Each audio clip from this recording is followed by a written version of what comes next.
Well, dear guests, welcome to our online conversation program under the name of Leaderless project by artist Isaac Chong Wai, and he's making a performance and installation and through different artwork projects under the frame of Bilsart organization with contribution of Tarabya Kültür Akademisi and Zilberman'ın Gallery. And we're about to talk on the conceptual frame and social events throughout these days about being leaderless and organizing possibilities under the name of Leaderless.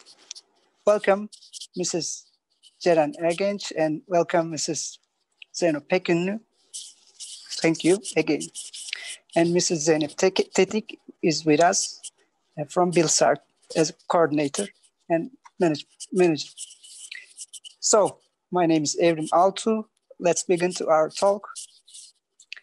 I would like to talk, first of all, I would like to talk about the possibility of being anonymous in social and political and artistic faunas, artistical frames or realities. Is it possible to, go out from being non-important, really anonymous? So please, can you explain or answer if you want to? I would like to give the word to Mrs. Ceren Ergenç first. Yeah.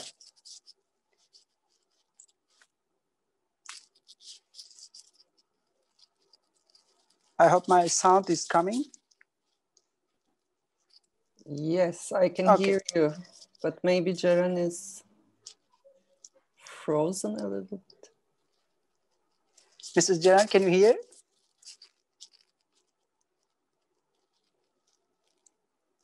I think we have a technical problem. So perhaps Mrs. Zeyno can answer, or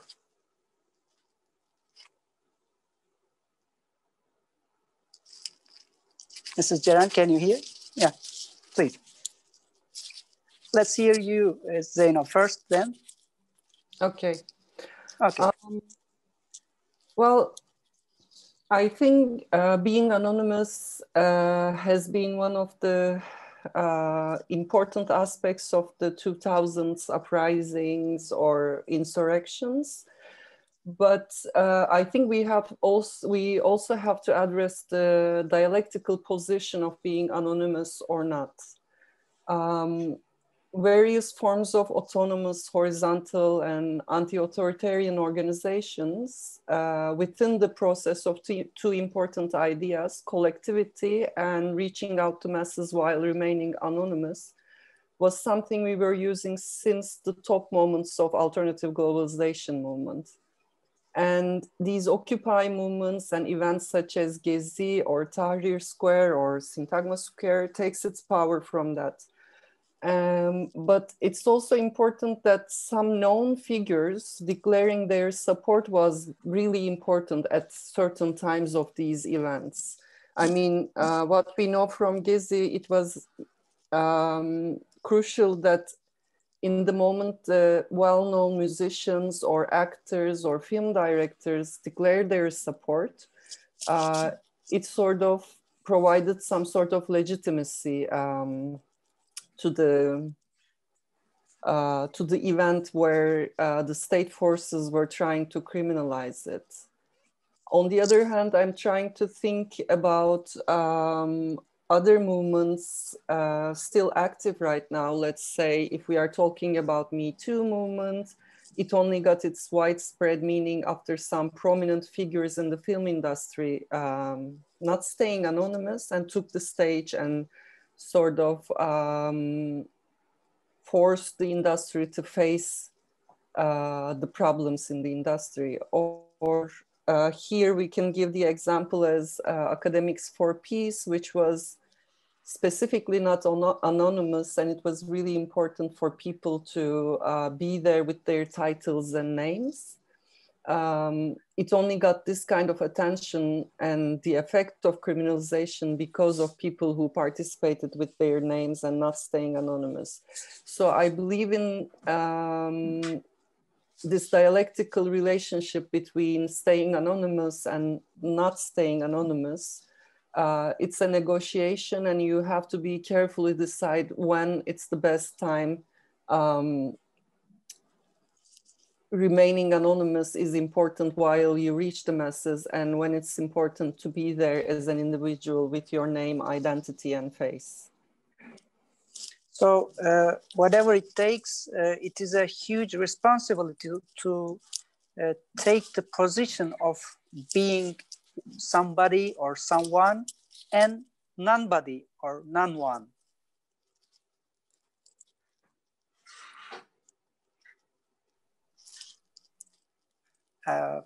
Yeah, can we say some words like that? Because whatever it takes, it's a huge responsibility. It's not about your signature or flag or symbol. It's about your decision, your choice. Yes, I mean, if we are talking about this moments of the event, because it has different stages, you know, like sometimes there is the earlier stages where you are trying to sort of awareness, and then there are moments that things got out of control, and then you have to collectively build some structures. And during these periods, I think it's constant negotiation between being someone and being no one. Let's say for me, or for many other people, like we sort of stop being individuals during the 15 days of Gezi occupation. Like you forget about your other identities, you forget about your profession, you forget if you're an artist or whatever. And you just, if you have to hold blankets, you hold blankets. If you have to clean food, you clean food. So there's no, you don't carry your old life into it. But then there are moments that your being someone can mean more change than you being anyone. So as I said before, I think it's a constant negotiation. So can we make a reflection to the art movements throughout the art history? Can we find any similar adventures like in Dada movement or brute art or surrealism? What do you see when you reflect your thoughts and your ideas to the art history under the name of trying to be anonymous in a very, very obvious way?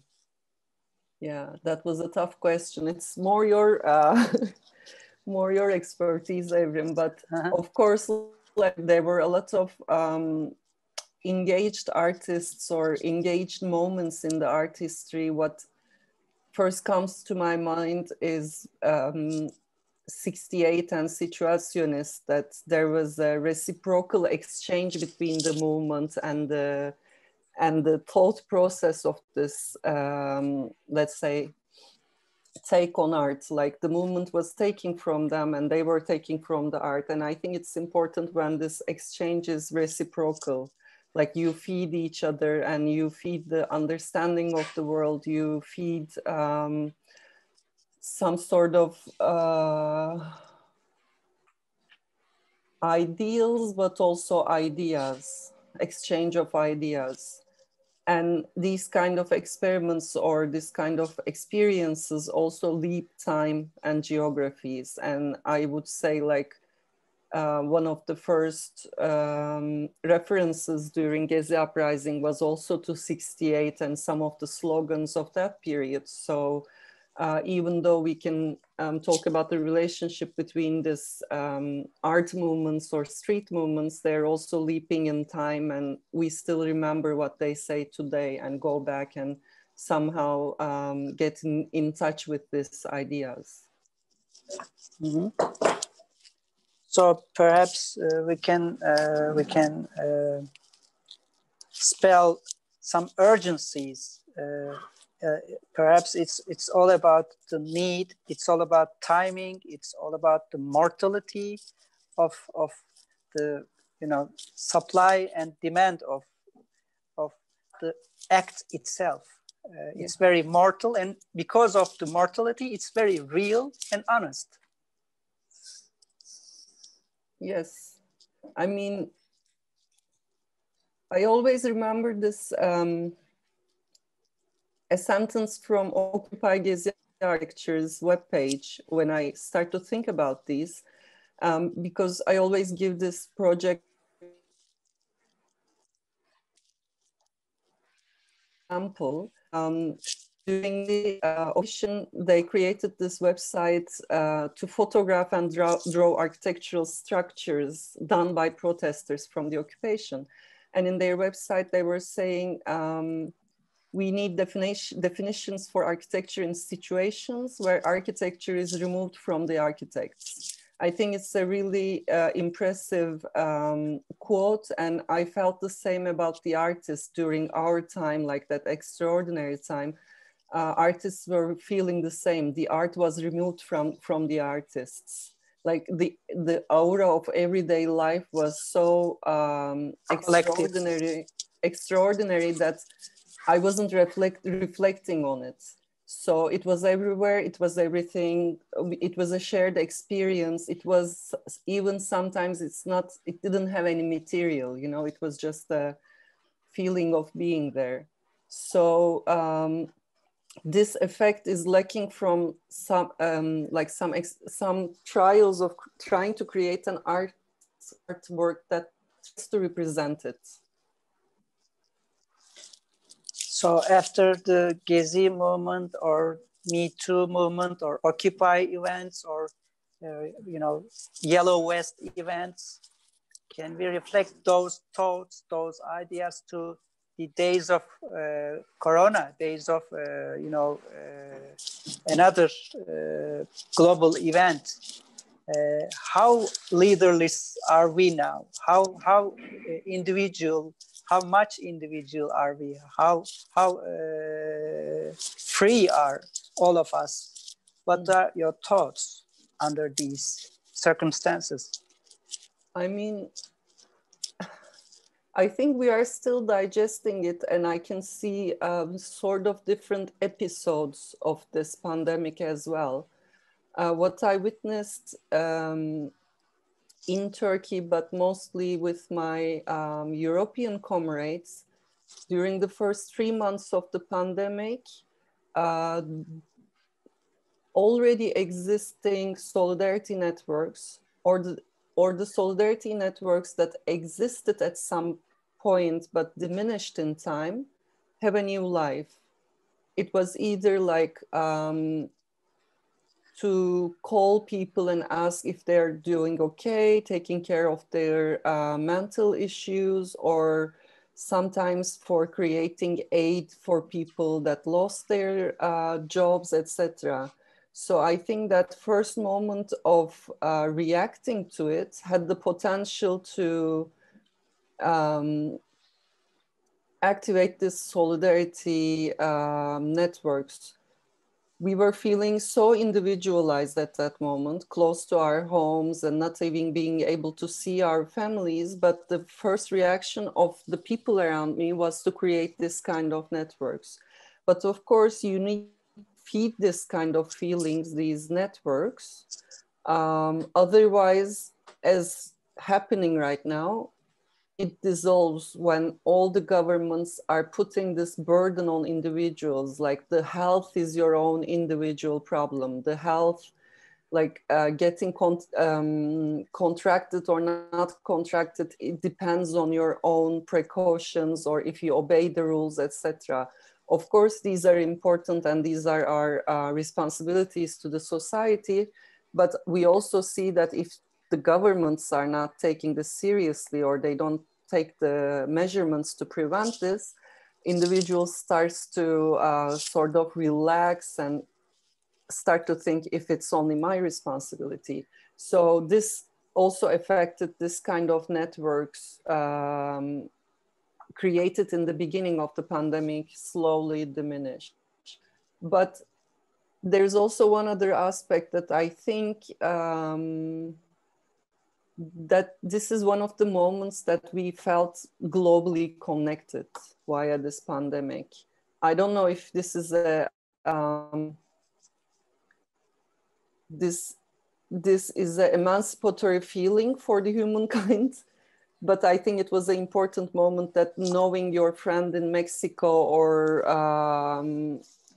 or Jakarta or there, like everybody is more or less sharing this feeling with differences, of course.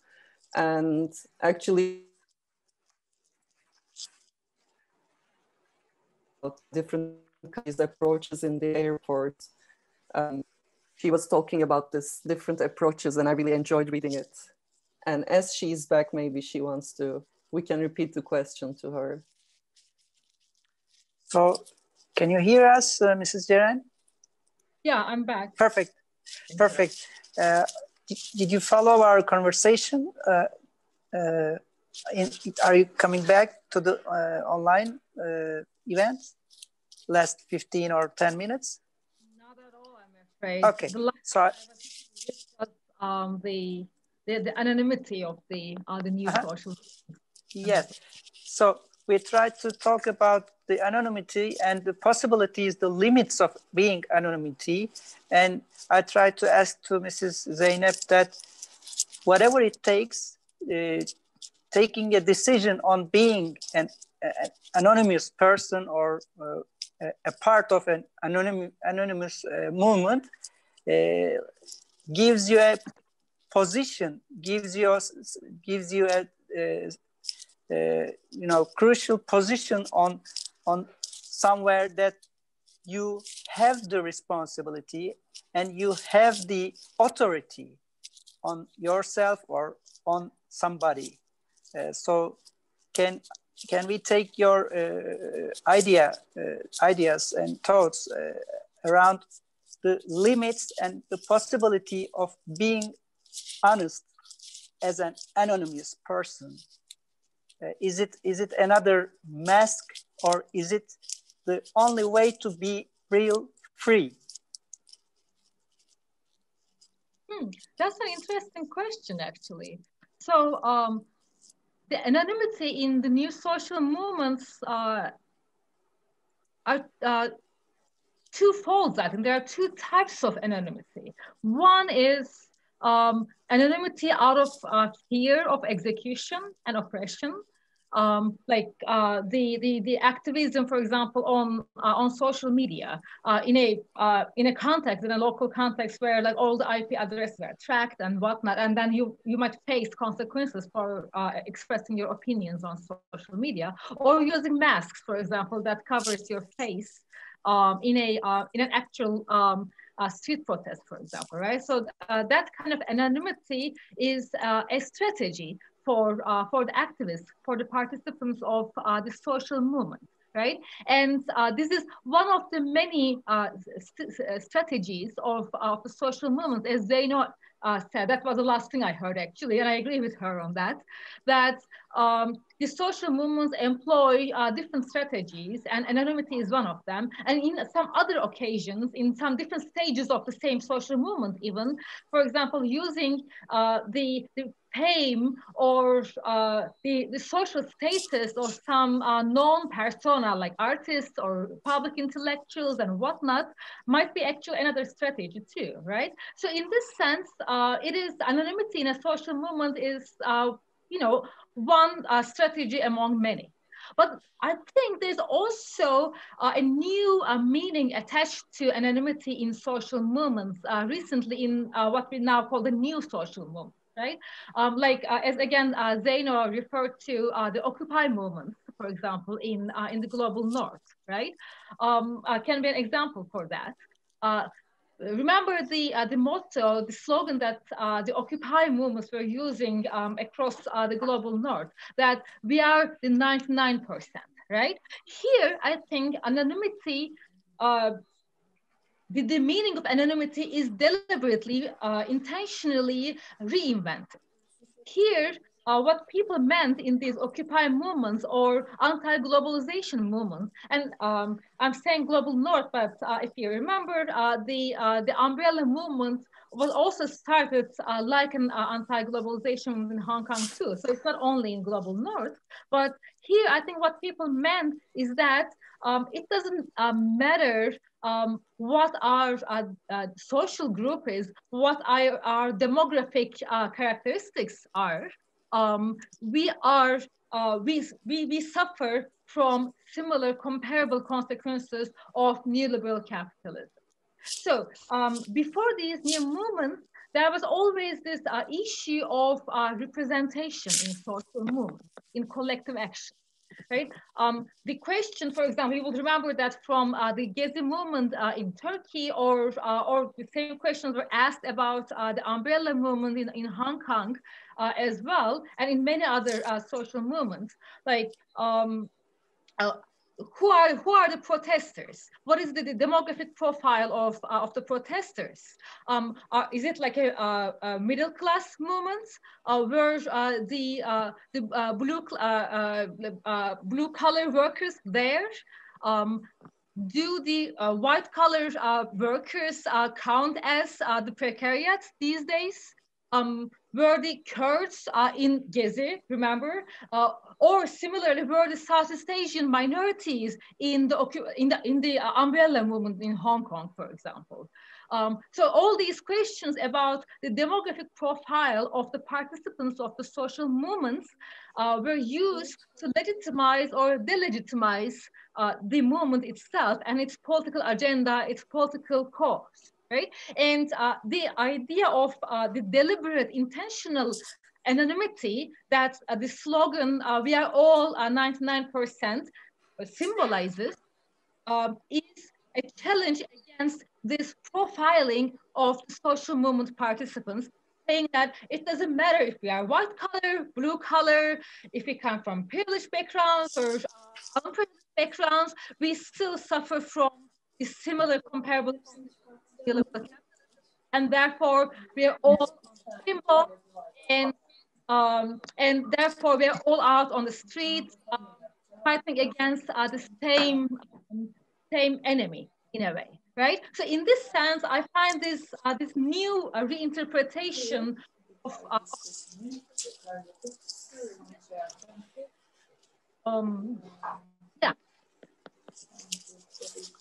around your words, dramatically, I remember the position of being a martyr in anonymous movements, social or political movements, or in art history.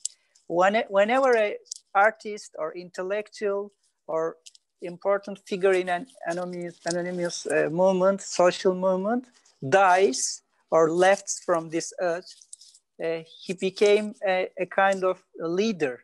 He became a kind of icon. I would like to ask to both of you around this topic, what's the role of being dead and being, everywhere in the position of taking the leadership on a non-leaderless world? Yeah.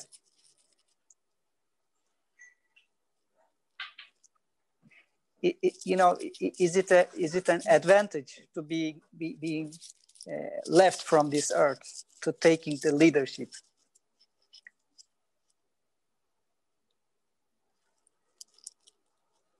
That's an interesting question too. Very thought-provoking. Do you need to be dead to be to be a leader of a social movement? Yeah. almost everyone's dream, you know, is being a hero with dying, you know, with passing away from this earth in the name of the fight of his ideas or utopia. Right. I guess there's also two sides of the coin for this question too.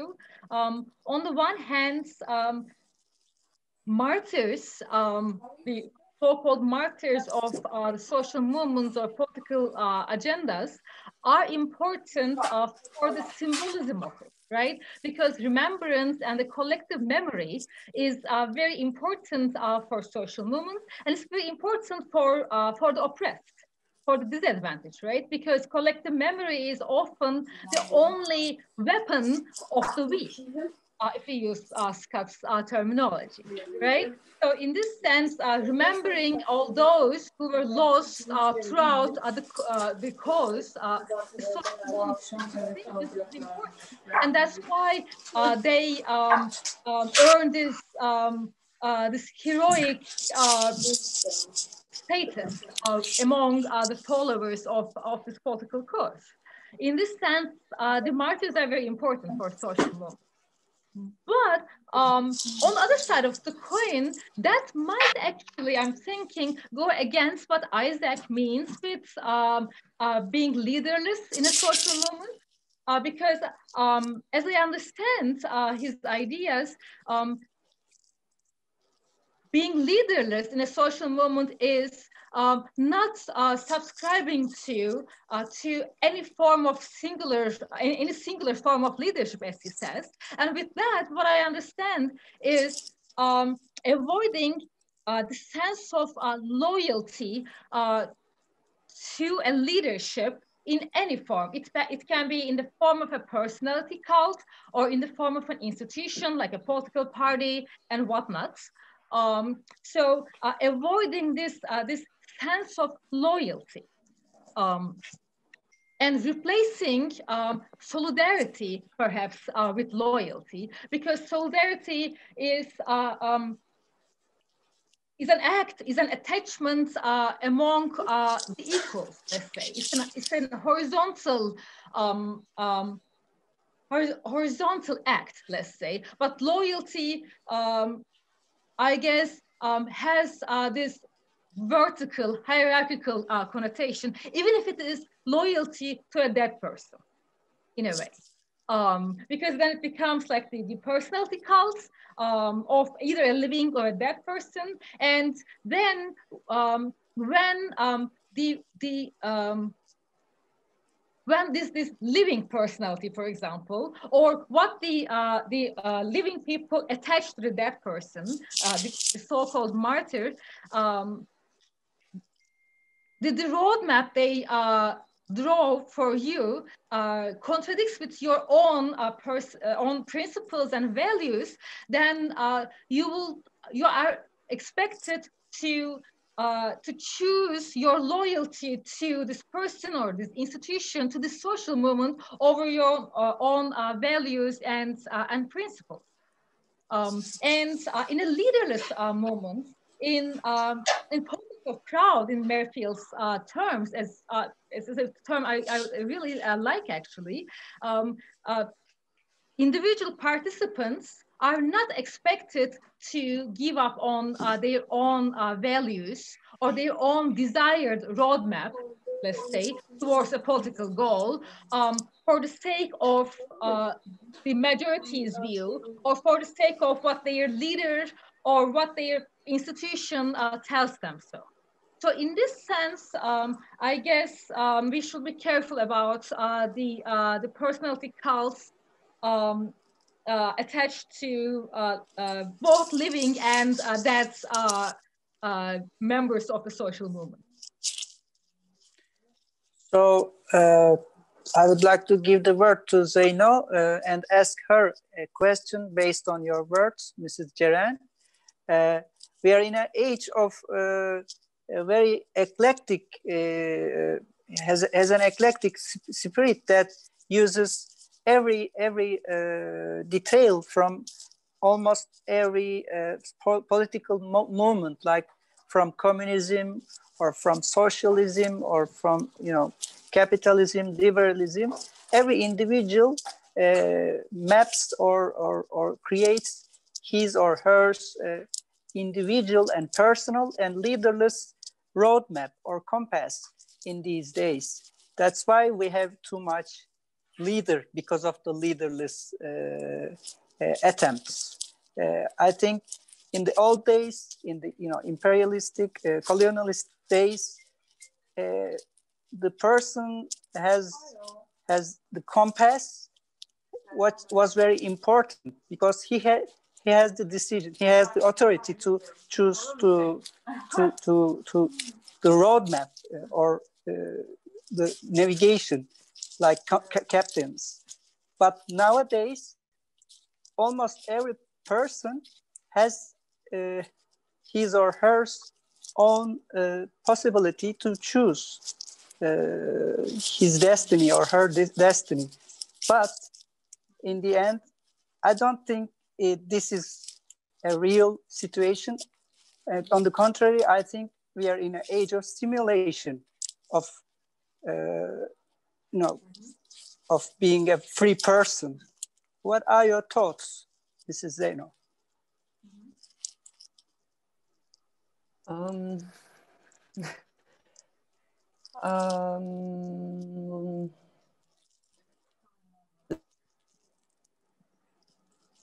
What I think I'm going to continue maybe where Ceren left, that this 2010s Occupy movement or the crowd coming back to the political arena, let's say, still has its effect, and I think we still need to reflect on it. I mean, what I think about Gezi 5 years ago is not the same what I think about it today. So I think it's important to keep reflecting on it. As you said, there were again this weird dialectic between the crowd and individuals. Like when you look at the aerial pictures, etc., you see this crowd and you don't know what they want, what they don't want. You know, like you see these people in this like homogeneous crowd pictures, and then when you look at them like more closely, you see a lot of contradicting positions inside this crowd that was mentioned a lot of times in Gezi. Like one of the iconic photos that ultra-nationalists holding hands with from a Kurdish party, and the Turkish flag is waved by someone else there.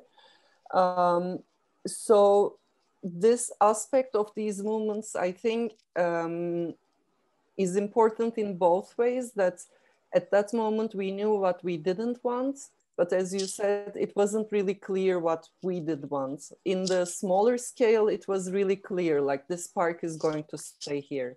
But in the long run, like bringing there all the grassroots movements, all the individuals that has some problem with what their voices are not heard or their wishes are not fulfilled were there. But what to do with this energy was an unknown. So for, let's say, for Greece or for Spain, it was more clear that how they continue after that, like how they transform this organizational structures to the mainstream politics. But in Turkey, I think we were left a little bit in the middle, because even though the state wants to color this uprising as like there is a leader, they claim it was Osman Kavala, and they claim there was an organization behind it. But even if we think about who were the terminology of who were there, like nobody could claim it, you know, like many years after, everybody tried to paint it in a different way, but this individualistic aspect of it still doesn't allow one of the parties or one of the mainstream politicians to reclaim what was happening there. So we can still say like everyone has its own Gezi and their own story and their own individualistic take on it. I don't know if this answers your question, but Perfect. On the other hand, for me, I mean, if you are already coming from a political background before that kind of an uprising, I cannot give you my roadmap, but I know my blueprints from high school to this moment. So, Mrs. Ceren, around the words of Mrs. Zeyno, can we think about the non-possibility of designing the reality, designing the chaos, real chaos in our daily lives? Because whenever we try to realize our fate as a person or individual, we bump into a over structuralism of it, because being an idea or being a reality is very different two things. I mean, imagine that you claim that you are leaderless, but whenever you spell it, you became somebody. I'm trying to underline this impossibility. What are your thoughts?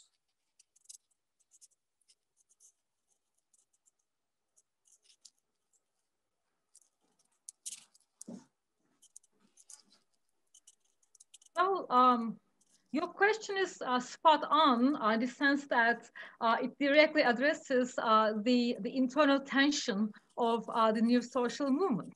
And Zeyno's previous verse actually also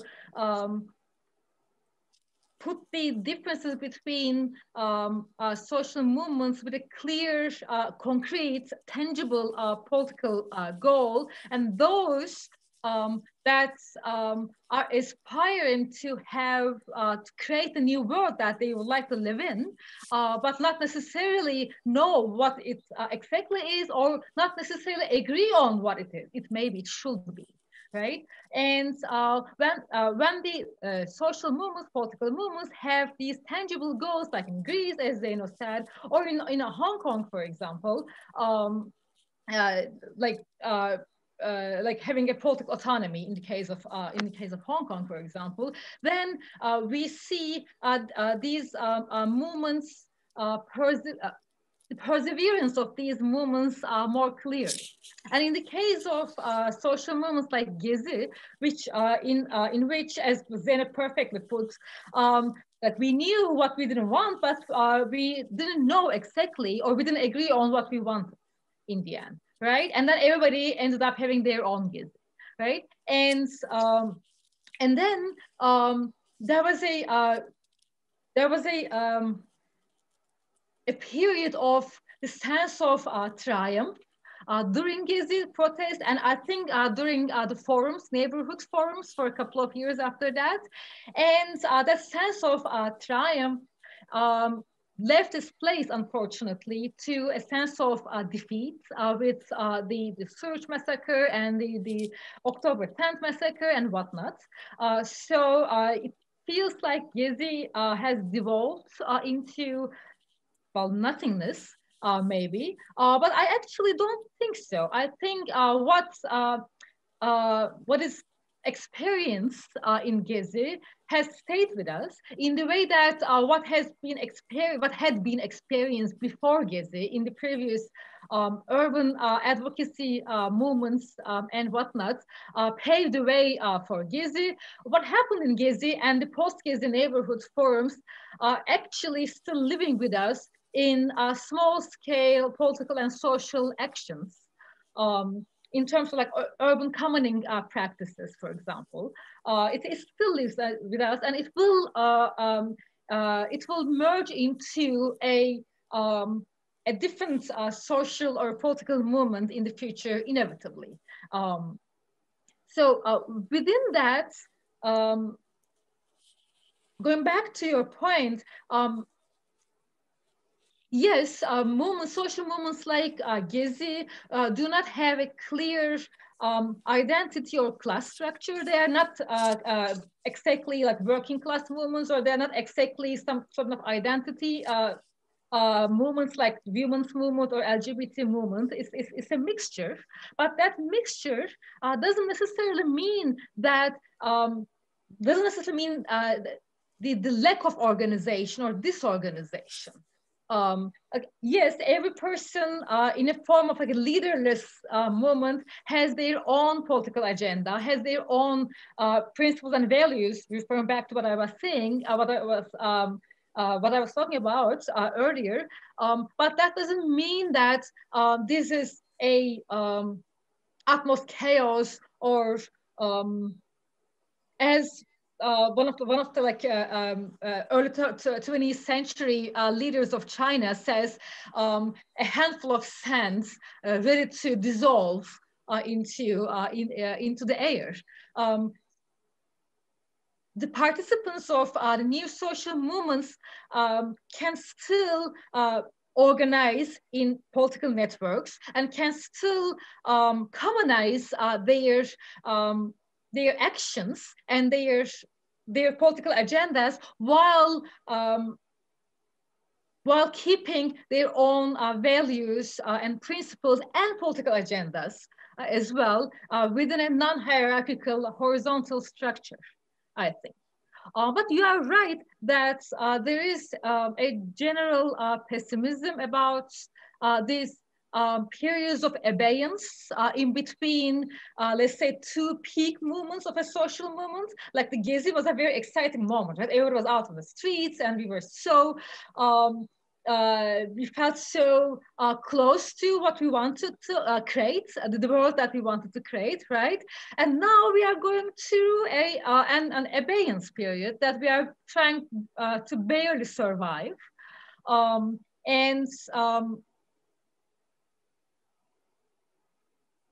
And that creates the impression that leaderlessness might actually lead to the defeat of a social movement. But I don't think so. As I said, I do have strong faith in the continuity of social movements. And therefore, I think that what we're observing is just a wave between two peaks. Okay, so on that sense, let's turn the page into the culture and arts again under the project concept of Isaac Chong Wai. Can we think about arts and culture that it is an imaginary and simulative universe that we are imitating our personal or collective freedoms throughout the history and reality? Can we think that arts and culture was and has always been a neutral zone that we are trying to make our rehearsal of our existences, like Isaac Chong Wai tried to do? What are your thoughts? This question is to both of you frequently.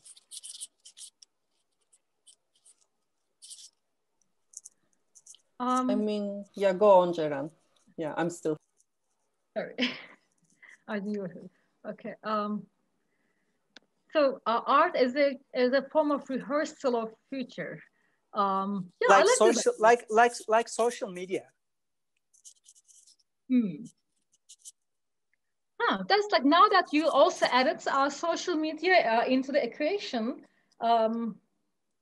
Another level. Right. So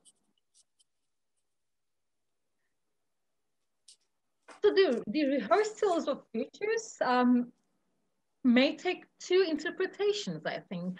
One is like, if something is rehearsed, then it loses its ingenuity and spontaneity. It gets solidified, becomes an order instead of something fluid, constantly changing and reinvented, right? And that's, I think, how you see it in a way. But maybe another way of looking at it is rehearsal of futures is the continuity of a social movement that I was just talking about, or a collective action. again, like referring back to what Zeyno talks about, all the networks and experiences that came before Gezi and helped the Gezi protesters to better organize the spontaneous flow of crowds, or to better self-organize during the protests, is also a rehearsal of future, even when the participants were not aware of it at the time, I think. So I like the idea that every contact leaves a trace. So I think we can see this like movement continuity in this way, that like every action, every collective action leaves a trace for future. Every collective action of any form transforms its participants and the society at large. And they have a role in the forming of future collective actions. So when we see the rehearsals of futures, in this way, I think it's not necessarily something fake or unreal. And if we put the art into this again, art as the rehearsal of future, I think symbolisms are important for social movements, because symbolisms are the ways of redefining the existing concepts or norms or terms, and therefore creating a new world with these new meanings and terms. And arts, as a rehearsal of our future, as you said, is this is what art does, basically, in my opinion. They provide us with the new meanings that we later on put into practice in collective action. Thank you. So, Zeyno, let's hear you. Okay. I understand the premise of the question, and I agree on many of the Ceren say, but I'm not sure if I'm okay with the word rehearsal, because like, for me, like what you do in your art practice or what you do on your day-to-day struggles and movements, etc., I don't see them as rehearsal something. Of course, we always have the idea of future in our minds, but I do see them like experiments of with the potential to leap to the future and take a leap to masses and other geographies. And as Ceren was saying, like during Gezi uprising and afterwards, the emphasis on spontaneity of the resistance, which spread the articles written on Gezi, often ignored the past networks and acquaintances that actually kept the life and infrastructure functioning. The infrastructure was extremely important during that time. And it also ignored many past actions and protests that prepared and massified certain action tools that were used during the occupation. And it doesn't have to be something as close as, let's say, a movie theater, which is close by location and by timeline. But I think the imaginary of tekel workers occupying the heart of Ankara, if we didn't have that imaginary, like from our lifetime, I don't know if half of the things would be possible. And also, I do believe that when we do things, we do them for today, the future in mind. And the experience are building a life and a relationality between our community and our groups and our movements. And I believe that relationality is the most important, because that has the potential to start the change from that moment. And the existence of a future is giving me hope, but also it contradicts with my understanding of this continuity of the movements that leaps. And I believe in this slogan that we don't have to start from the beginning, we can start anywhere. So I always want to believe we are at that anywhere moment, even though, as Ceren was saying, right now we are feeling this nostalgia and melancholic depression, leftist depression, because of the situation right now. But when I have this feeling, I would like to remember some aspects that I don't know if you remember this, but when Spain was occupying the Puerta del Sol, they were saying, shh, don't wake the Greeks up. And when Syntagma was uprising, they said, we are awake and we are joining forces. Or when Gezi was happening, one of the banners or slogans was like, from Taksim to Tahrir, sort of saying hi to what happened in Egypt. And also when the uprising in Brazil happened right after Gezi uprising, one of the main slogan was the love is over, this is now Turkey.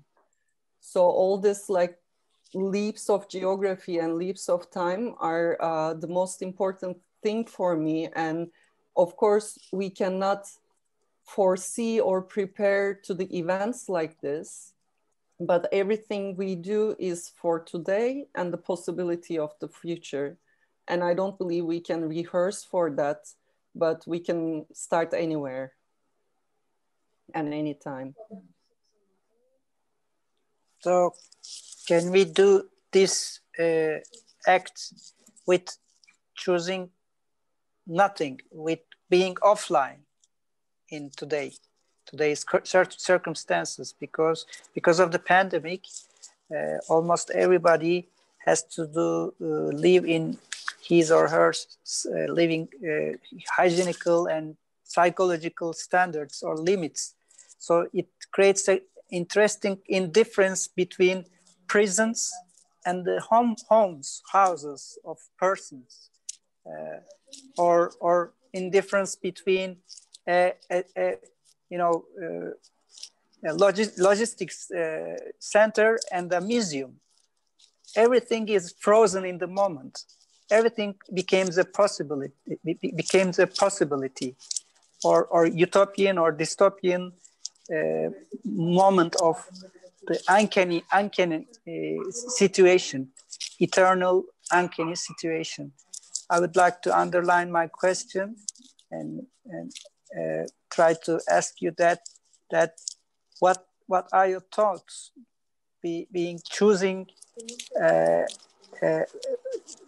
choosing freedom in act or in thought? What can we do in these circumstances?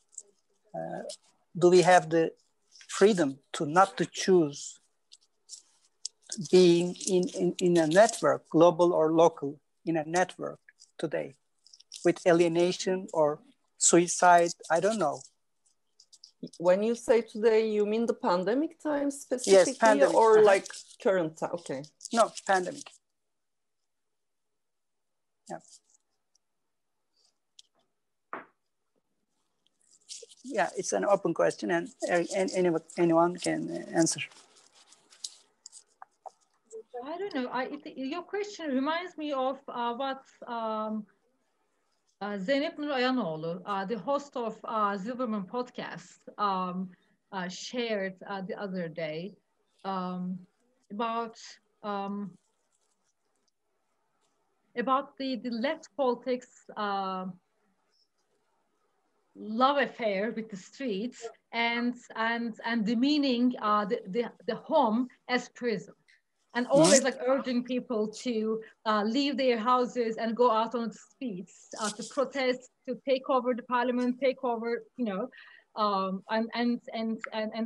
overthrow the existing order, right? And the book she shared, unfortunately, I can't remember the book she was referring to, but was about the possibility of a revolution.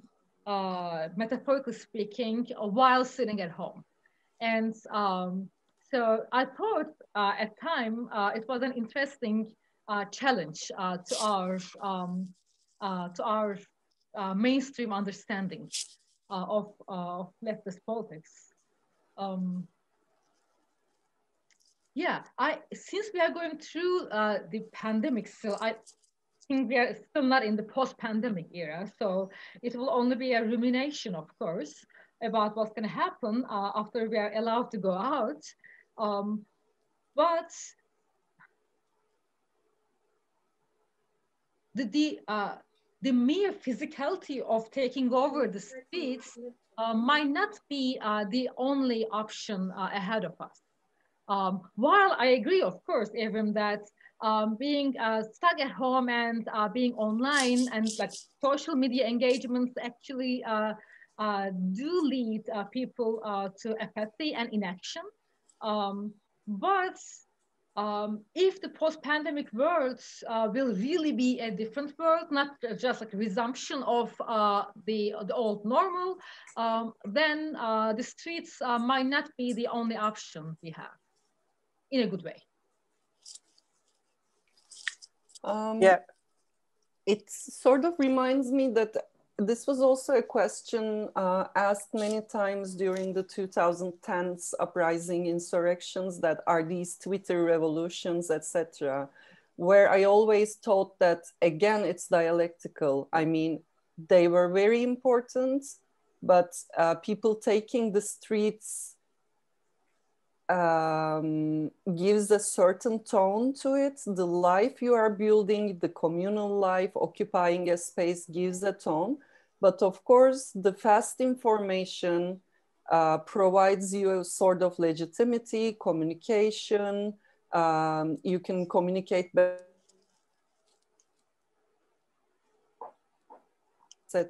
I think we saw it like during the punk, while the Black Lives Matter protests, they both actively used the social media, the power of social media, also taking the streets. So I think they feed each other, they empower each other. I do believe we need both. Like, I'm specifically obsessed with the street, but once you live, you see, like, I was talking about this relationality, and it has its physicality. You know, even though you can meet online, you cannot catch certain feelings or expressions or mimics that allows you be together. It doesn't have to be marching, it doesn't have to be protest, but it could be solidarity space, it could be a calming exercise. Like, I really believe like we should share spaces, like physical spaces. But I also believe home is the place for revolution as well, because I'm a feminist. So even who pours the tea is important. So of course, you can do revolution at home. But on the other hand, the governments has their own departments of cyber crimes or very hard and authoritarian, law drafts of law or very urgent methods of digital violence. I mean, with censorship or closing the websites. So it still goes on in the digital way. So there's always this possibility of censorship and self-censorship.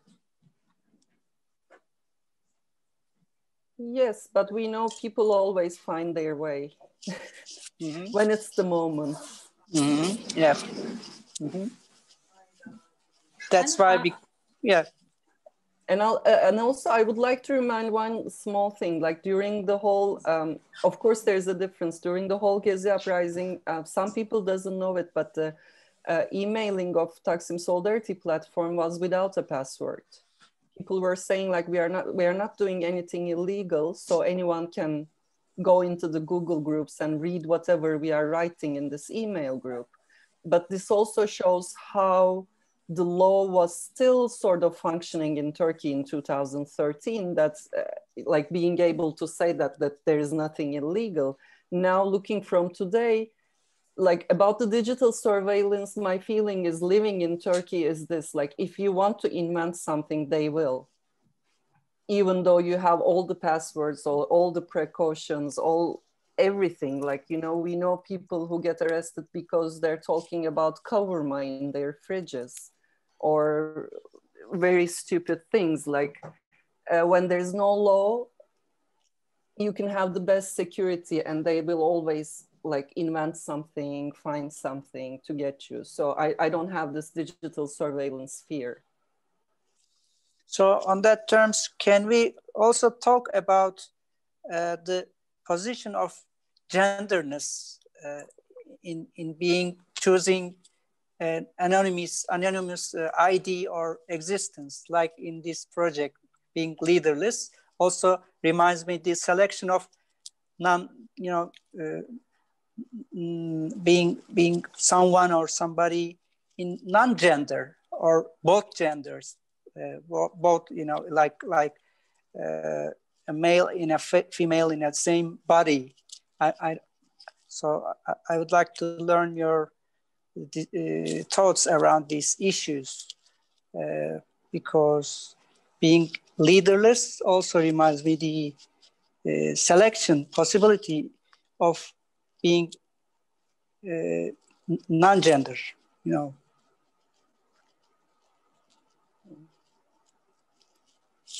So, Mrs. Ceren, can you answer, please? So let me try to think out loud about the gendered perspective on leaderlessness. Mm-hmm. So,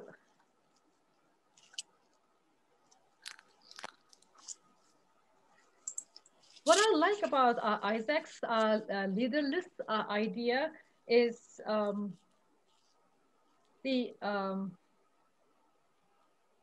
that it puts the ordinary people at the center, and that doesn't necessarily mean that the experienced activists or leaders or public personas are not important for social movements, and they are important. They impact generally the first people who organize against oppression or injustice in any form. But the social movements become mass movements when the threshold for the ordinary people is passed. Like this enough is enough moment of the people who were not politically engaged or involved previously, when they decide to take action in the face of injustice. And generally, those who are at the bottom of the gendered hierarchies, going back to your question, are the ones that act out that act out the first. They are more open to leaving their comfort zones and acting out, because their comfort zones is not in a comfortable place in the first place, right? And like if you look at Turkey, for example, in this period of abeyance, hibernation of political movements, let's say at least street movements, like visible movements, the best organized and the most powerful social movement or political movement is women's movement, right? Women and LGBT movement in Turkey, no doubt. And I think that tells us the gendered dimension of the idea of leaderlessness, or of the gender of the crowds, basically. Yeah. Zeyno? I don't have a clear answer, but I'm just going to share some bits and pieces of experiences that comes to mind. I'm not going to claim that this gender issue disappeared totally during the Gezi uprising or during the occupation, but I remember these kind of bits that cleaning or cooking not only belonging to women activists, let's say. It was like from the first day, there was this like dissolvement of gender roles. And I remember hearing, walking by a woman arguing with lover, boyfriend or husband, like, I'm not coming home today, like you cook your own dinner, sort of like in that moment, empowered by the crowd, resisting to the obligation the household as well. But I do also know a lot of people, a lot of women couldn't be there because they had to take care of other people, elderly people or their children, etc. This never became a problem for men, but it was a problem for women. So we can't claim it totally genderless. On the other hand, I know there were like some women formed anti-harassment teams because there was also sexual harassment inside the occupation, you know, like they don't disappear. But I also remember seeing my friends wearing their like the most mini shorts, saying like, I never felt this free in my life for many, many years, you know, like their bodies were like freeing from their clothes. So there were a lot of contradicting aspects of and to connect for the first question, being there with your identity and being part of the crowd, for me it was really important seeing that, I don't know if any of you remember, but when people were writing slogans to the walls, the teams of feminists were circulating around the area and they were like correcting the slogans, but they weren't erasing the sexist words. They were just putting a line on them so you can read both. I think even like not erasing them totally, but just letting us see what was the old world and new word was really important for the movement. Like what is replaced, what is the suggestion without erasing the prior one. These kind of interventions, I think was like genius moments of what was happening. Okay, let's turn the page again, and I'm going to ask to both of you that the connection between being leaderless and being heimatlos in a diplomatic universe, trying to get the passport of real freedom, with being a part of nothing. The situation of being heimatlos, is it close to the Isaac Chong Wai's utopia or manifest or thoughts? What are your thoughts about that? Do you mean that like the exact legal condition of being heimatlos? Yes, because Isaac is also a multinational person from Hong Kong and Berlin. Now he lives. So with this project, he opens a flag of very fundamental existence. He makes an offer to the daily life throughout his talent, his creation potential, and his honestness. So he invites us throughout this project. So it also recalls me the possibility of being heimatlos in culture, arts, in social media. Is it really possible to get a license to live based on these circumstances? Because we have too much immigrants now try to be real person, try to be a rich person, etc.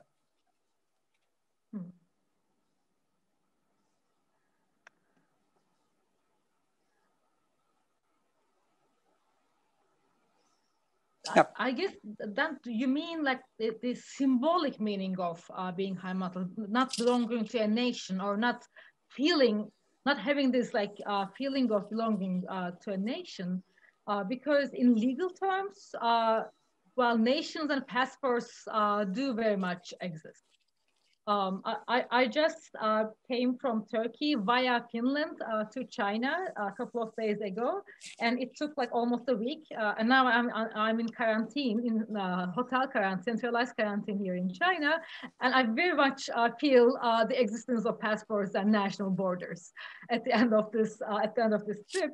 And you also like mentioned migrants and refugees. There are also two vulnerable groups that feel the presence of national borders and passports. Zeyno mentions academics for peace. I'm an academic for peace, but luckily I wasn't purged. But some of my best friends lost their jobs, lost their passports, and had to actually flee the country in their middle ages. And now they're stuck in different European countries, again, without a passport, without a citizenship of the countries they live in. So they do feel that the presence of national borders and the passports. So despite all this like rhetoric about globalization and how gorgeous it is that like we can travel freely and we can study somewhere and work somewhere else and everything, which I also do, right?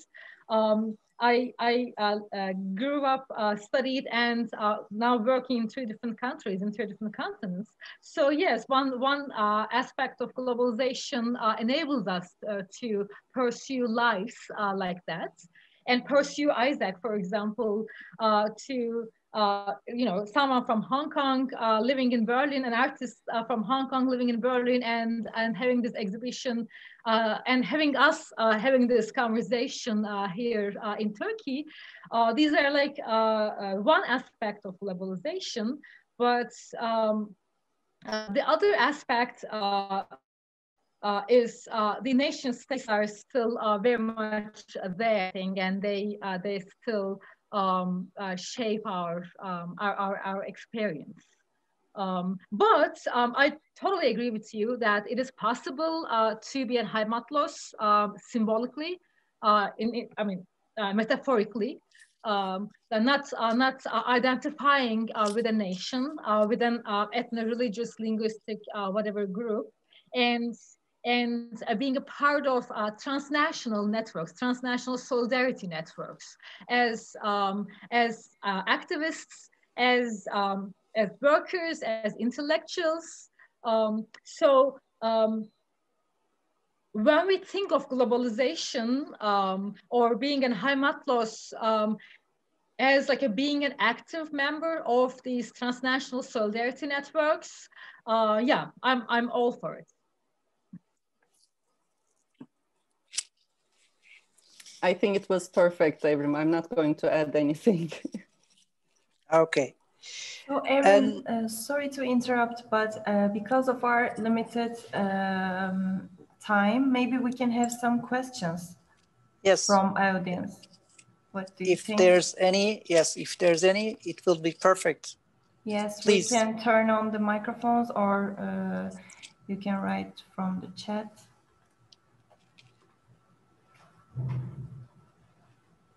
Sorry, we can continue. Yeah, okay. Maybe I can. Hello, Hi. Isaac. Hello, it's me. Yeah, thank you very much for the talk, and it was very exciting. I made a lot of notes. I don't think I have a very concrete question, but I was very interested when you were talking about the dialectic between someone and no one, like how I think we are quite familiar with constituting the idea of someone, But when we are thinking about nobody or no one, like how nobody or no one would be able to, like would be created or would be constituted actively without oppression. And that was I think is something that is very worth thinking more about, or if you would like to add more about this dialectic between someone and no one. And I also find it very, there are lots of things, I won't say everything, like all the things that I noted, but I think I also, like from the talk from yesterday, we also talked a bit about the power of vulnerability. And I remember Ceren mentioned about the weapons of the weak, and like also you discuss about the, like how we use symbolism. And I think Zeyno also talked a lot about a dialectical method to deal with a lot of different connotation in order maybe to look for the truth. And so somehow, do you see maybe a tendency of celebrating the powerless symbol in order to look for the truth or authenticity or humanity, like in a lot of movements, the symbols that people are using, either maybe, as you said, the people who die from the movement, the ordinary people who die in the movement become the symbol. And would that symbolism become a way to reach out I don't know, maybe the truth, if we're talking about dialectics. And yeah, so that would be the things that I wanted to share. It reminds me also, when you are talking about mattress, I also think of Tibet, how monks are dying and burning themselves as a symbol for the protest, and how the symbol also got it got a lot of attention, but at the same time also I won't say created, but like it influenced more people to do the same. And so we saw a lot of monks dying by burning themselves. And yeah, so that would be that's not a concrete question, but is what I was interested in. And if you would be happy to, or if you have anything that you would like to add, otherwise it's also, okay, and thank you very much.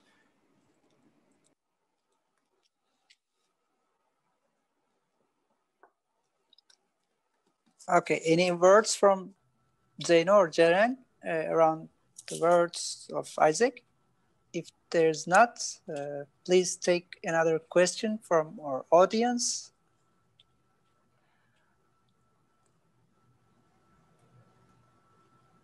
I think there's no questions, Evrim.